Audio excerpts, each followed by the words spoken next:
Il est en tout un juste milieu, disait Horace. Encore faut-il le trouver. Je vous raconte cette semaine l'histoire d'un syndicat des copropriétaires qui ne voulait pas payer ses factures de travaux. En 2016, un syndicat de copropriétaires confie des travaux à une société. Les travaux sont réalisés et les factures adressées. Toutefois, le syndicat des copropriétaires refuse de les acquitter. Ne parvenant ainsi pas à en obtenir le paiement, la société assigne le syndicat des copropriétaires en référé. Le syndicat des copropriétaires s'oppose à la demande. Il indique que les travaux ont été mal réalisés et que l'action est prescrite. En effet, l'article L218-2 du Code de la consommation dispose que l'action des professionnels pour les biens et services fournis aux consommateurs se prescrit par 2 ans.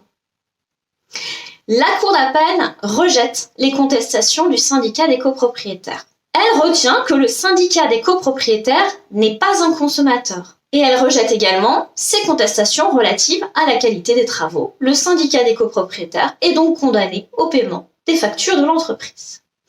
Mécontent, le syndicat forme un pourvoi en cassation. Il pose une question prioritaire de constitutionnalité à la Cour de cassation et demande de la renvoyer devant le Conseil constitutionnel.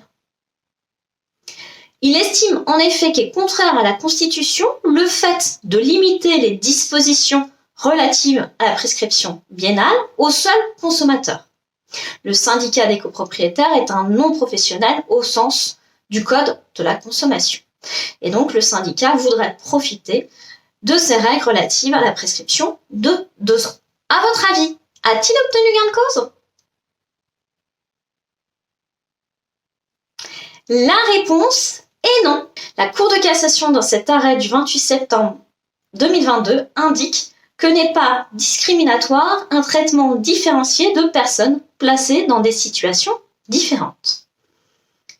Le syndicat des copropriétaires est une personne morale pourvue de 3 organes, le syndic, le conseil syndical et l'assemblée générale des copropriétaires. Il est soumis à la loi du 10 juillet 1965 ainsi qu'à son règlement de copropriété.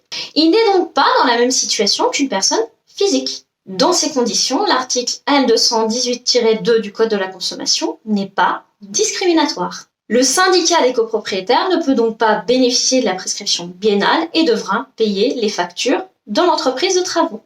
Petite précision, la Cour de cassation a statué exclusivement sur cet article. Cela ne signifie pas que le syndicat des copropriétaires ne peut pas bénéficier d'autres dispositions protectrices du Code de la consommation.